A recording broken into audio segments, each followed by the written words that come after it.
Well, how you do, Buckaroos? It says we're live, man. I'm back with Todd Rand, part of my Indiana connection there. I went a little lower on the ABV spectrum for this one that just came out, and it's brand new to bottles. I've had this once at their tap room a couple years ago, but it's brand new to bottles. Flynn's Irish Red from Public House out of Rolla, Missouri, and St. James, Missouri. I just want to read just a little bit from their website here. 5%, 20 IBUs. uh, and it uses Fuggles hops, which is perfect for this particular beer. So while I pour, I'm going to let Todd tell you what he's drinking. I have the Big Rick from Tallgrass Brewing Company. They're out of Manhattan, Kansas, and this one actually came from the Explorer Series pack that I bought sometime last year. And like I said, I kind of got pushed to the back of the fridge, and I forgot I even had it. So this is the first one out of the 4-pack. So this one's a Russian Imperial Stout with coffee and chocolate. 10.5 ABV.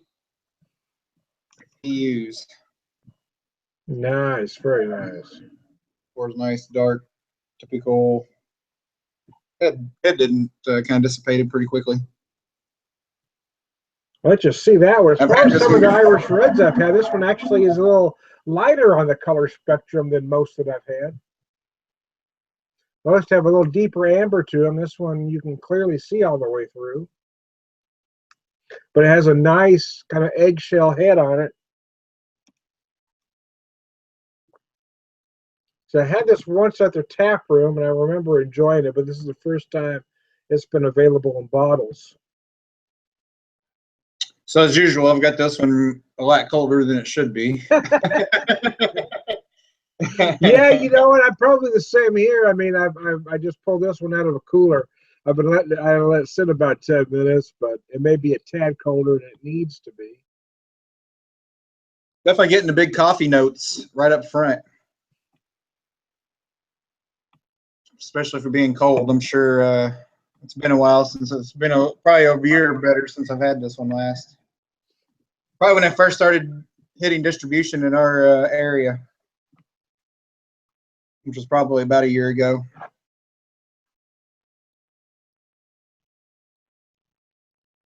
Or, yeah, probably right around a year ago.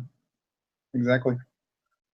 Nice malt on the nose on this beer, as you expect this style to be. I'm getting just a hint of anise as well.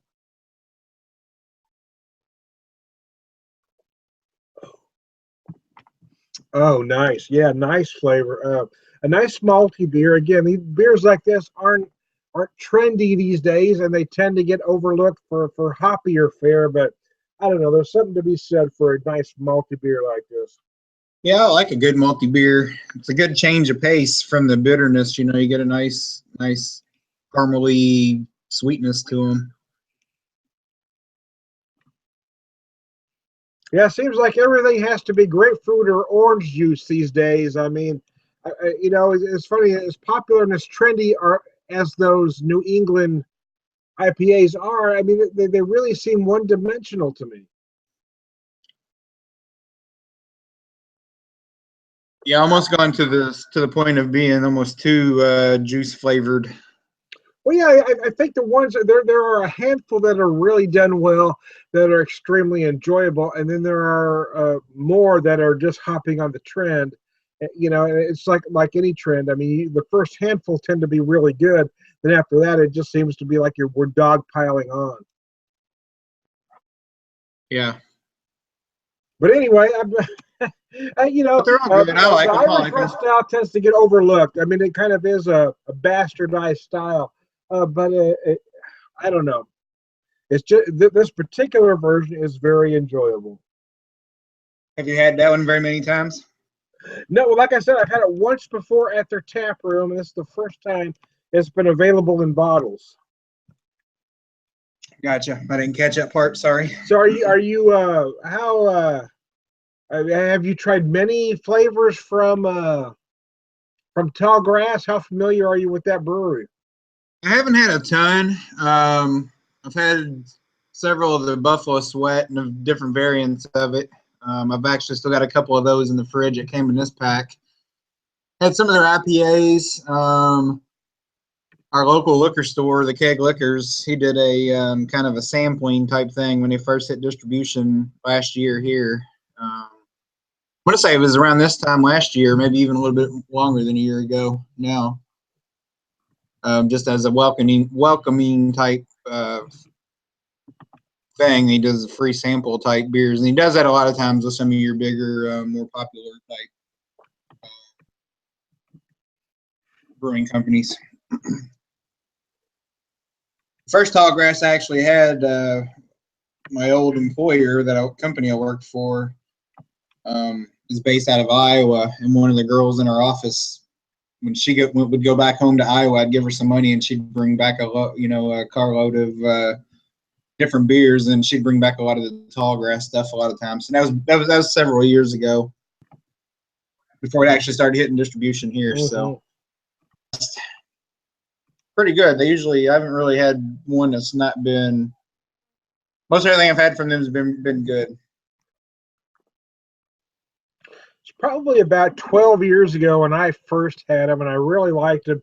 They've changed a lot since then. Originally, they had a very small bottle line. They had their Tallgrass Ale, which they now call their Tallgrass Pub Ale. And it's funny, at the time they referred to it as more of an Irish style ale, and now they refer to it as an English bitter. They've kind of changed things as they've gone. They had a wheat at one time, which they then renamed the Halcyon wheat, which I'm not sure if they still have or not. They had a beer for a short time called Cold, with a K, which is almost a Kolsch style brew. But then they quit doing that. That was a great beer. So they've kind of retooled here and there. They had a beer they called an Imperial bitter called Oasis, which was a great beer, and I'm not sure why they discontinued that, but that Oasis was a damn fine beer. Yeah, I haven't had that one. I think it seems to me that particular brewery has kind of struggled to find an identity. You know, they keep changing styles up, changing their lineup, trying to find the beers that are going to stick. They've had their Buffalo Sweat, I think, which is a oatmeal cream stout from the beginning. But they've so much of their lineup has changed and evolved over the years, which isn't necessarily a bad thing, but it seems like they struggled to really find a permanent identity. I think a lot of the newer breweries tend to lose their way in trying to find what works and what sticks and what people like and an identity, as you said. Well, I think when they first came out, what they now call their pub ale, they just call their Tallgrass Ale.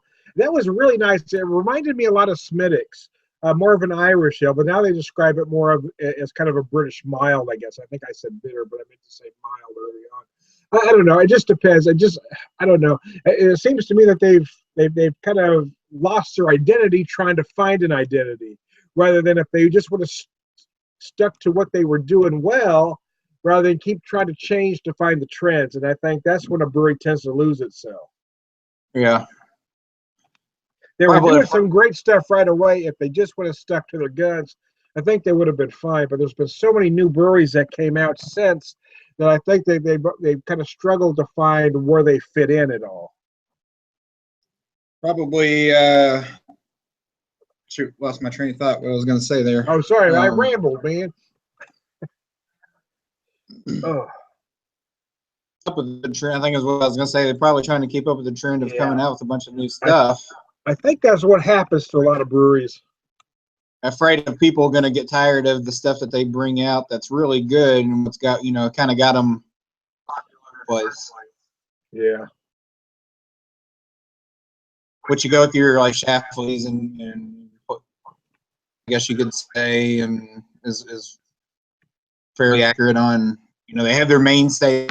They venture out some, but they do have their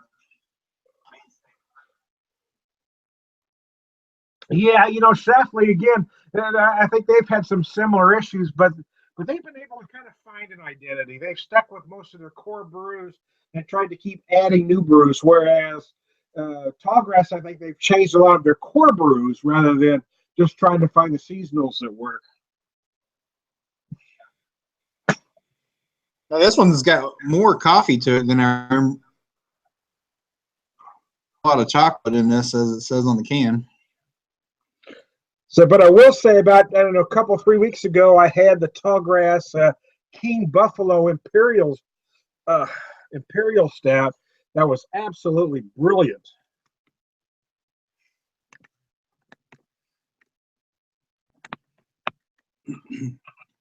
Yeah, but like I said, a lot of the stuff I've had from them has all been pretty good.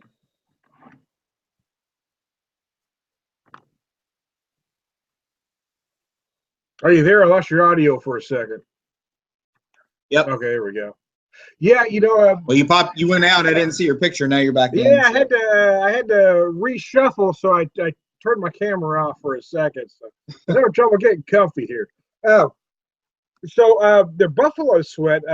When I first had that Buffalo Sweat, I don't know, 10, 11 years ago or so, I thought that was an outstanding beer, and it's still pretty good, I guess. But I think my taste buds have changed. The last couple of times I've had it, it's tasted too sweet to me. So I don't know if my taste buds have changed or they've changed that beer. But I'm thinking there's a lot of things I've had over the last year or two that at one time I enjoyed, and now I find them too sweet. So I think it's really more me than them. But I think the Buffalo Sweat's a fine oatmeal cream stout. But for my particular taste buds, I find it a little sweet these days. Yeah, I can see that. But I like the vanilla bean version. The vanilla bean Buffalo Sweat's very nice.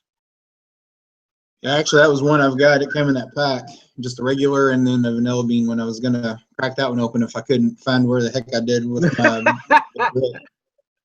Well, that's one thing I liked about their King Buffalo that I had a couple, 3 weeks ago, was that it didn't have that sweetness to it. You know, I thought, wow, that's nice. It's just it's 10.5%.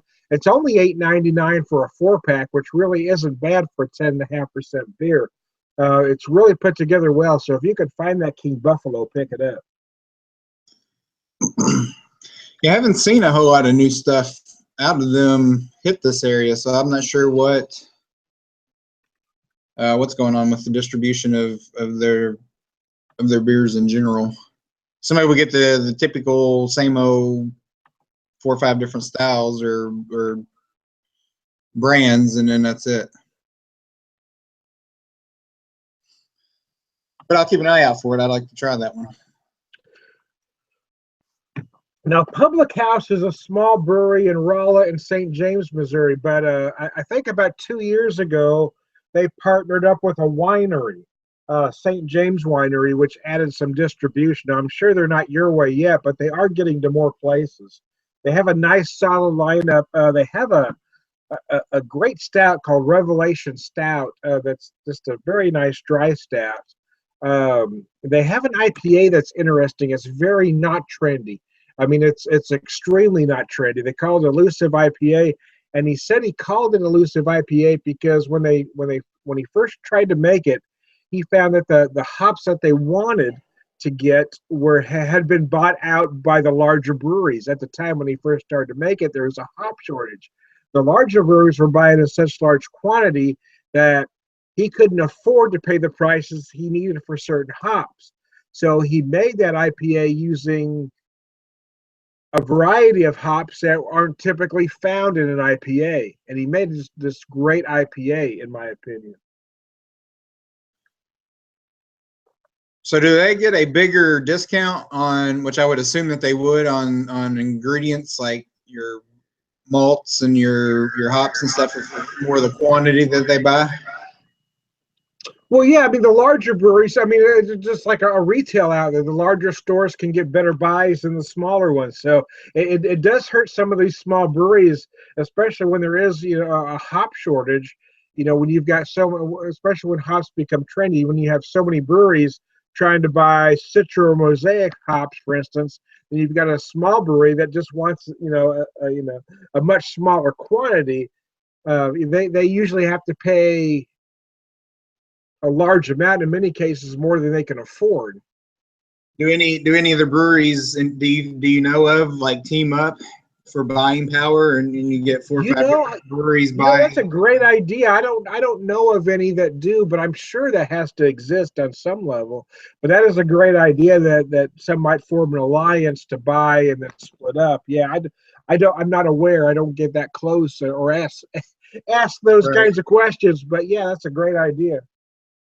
You'd think, because as we were talking earlier, where a lot of them tend to kind of push customers to one place or the other and try to help each other out, you would think it'd make sense for them to get 4 or 5 that is of them. a great idea. I'd be surprised if some don't, but yeah, I'm not aware of any such alliances that I could talk about.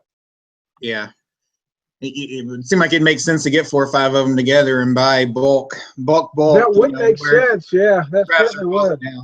Especially if you've got some of these larger craft breweries or breweries that are owned by conglomerates that are able to get, the large quantities of hops. And in many cases, you've got AB InBev buying out Northern Brewer, trying to get a monopoly on certain products, hops, malts, etc., making it harder for the craft breweries to exist. Scared of the little guy. Yeah, it is a funny thing. It's funny though too. Is sometimes when you make comments about those big conglomerates, there are folks that really get their panties in a bunch about it. It's like I equate it to like if you're reading the Bible, people getting mad at David for picking on Goliath. It seems that you got folks. Oh, how can you pick on AB InBev that way? They're just doing their job. It'd be like folks gathering around Goliath saying, "Why are you picking on that giant? He's just doing his job."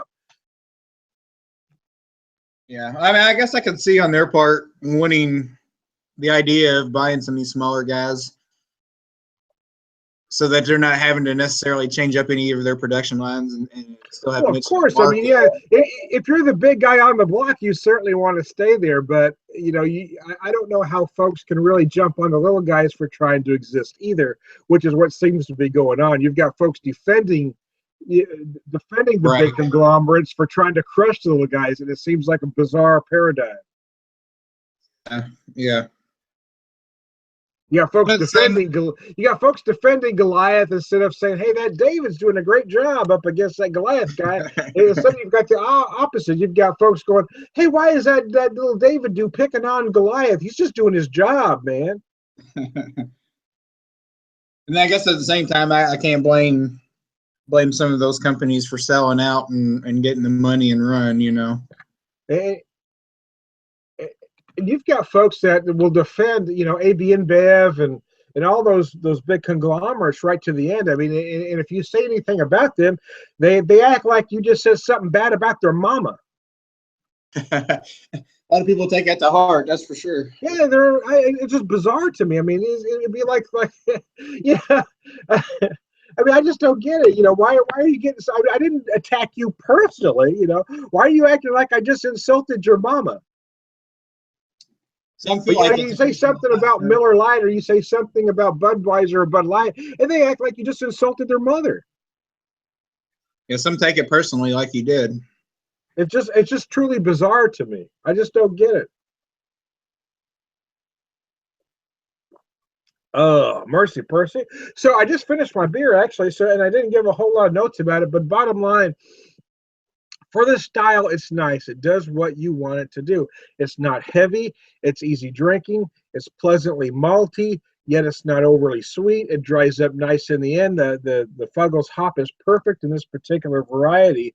How about you, Todd? How are you working on yours? Yeah, about quarter glass left out of it. All right, you're usually done before I am, so I got ahead of you this time.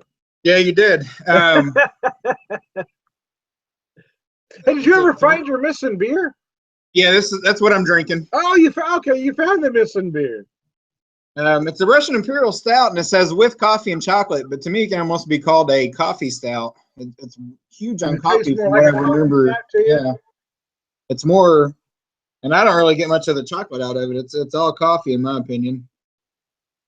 Well, I think I'm going to grab another beer if you want to continue this session. Or I knew you had to go meet some company, so you need to do that, or you want to have one more beer?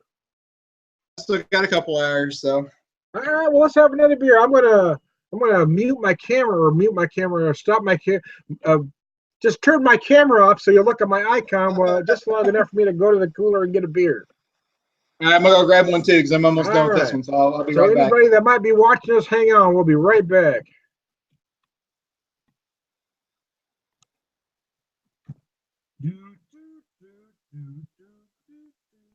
Theme from Jeopardy. See what I'm doing here?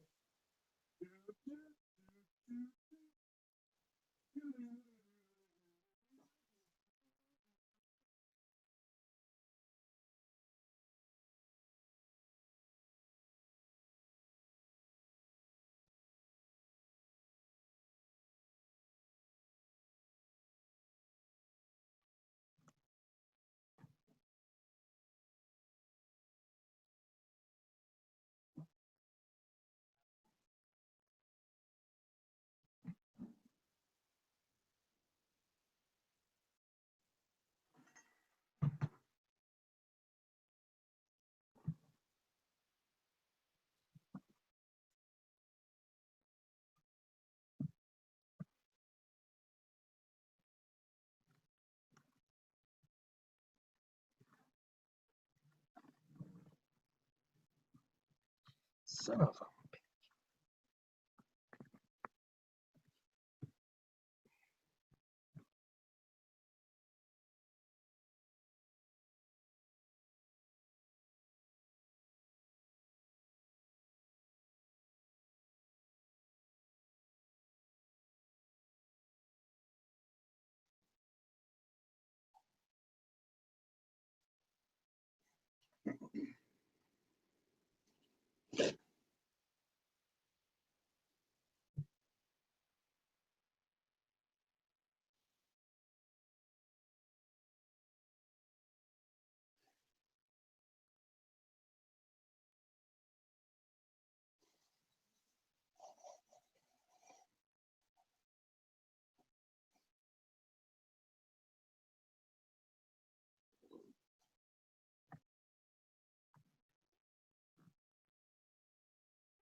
I'm almost back. I'm here. Trying to get reorganized again here.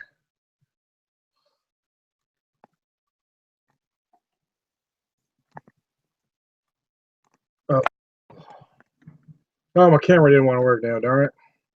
Just my icon's popping up. Yep, that's all I see on my end. Darn it. I knew it was going to do that. Pop it back up there. Anyway, we'll keep going anyway. Oh, mercy. Had to get reorganized here.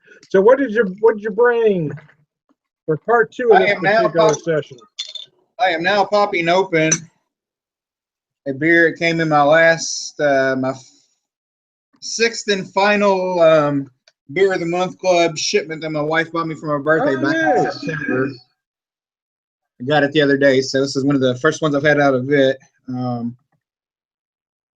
It was a whole box of ales and IPAs, and this one's India Red Ale. It's a Flying Fish, Redfish, India Red Ale. Never heard of them, never had them, so we're going to try it and see. No, I'm not familiar with them either. Out of Summersdale, New Jersey. Checks in at 7% ABV, and it does not give me the IBUs. It's classified on their bottle by West Coast style hoppy red.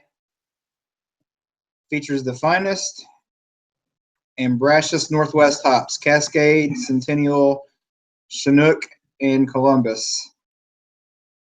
Hop aromas of pine and grapefruit enhance and stand up to the multi-layered malt background.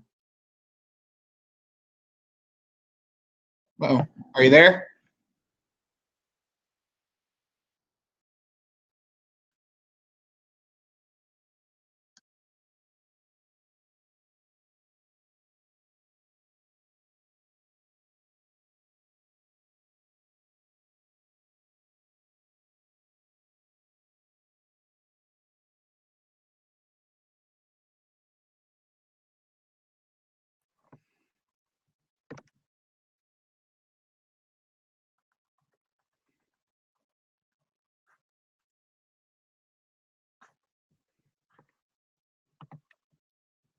Ah.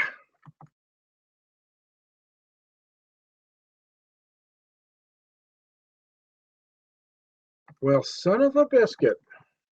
Guys, I'm trying to, I don't know what the hell happened, but I'm trying to get you all unmuted. The thing went all frickin'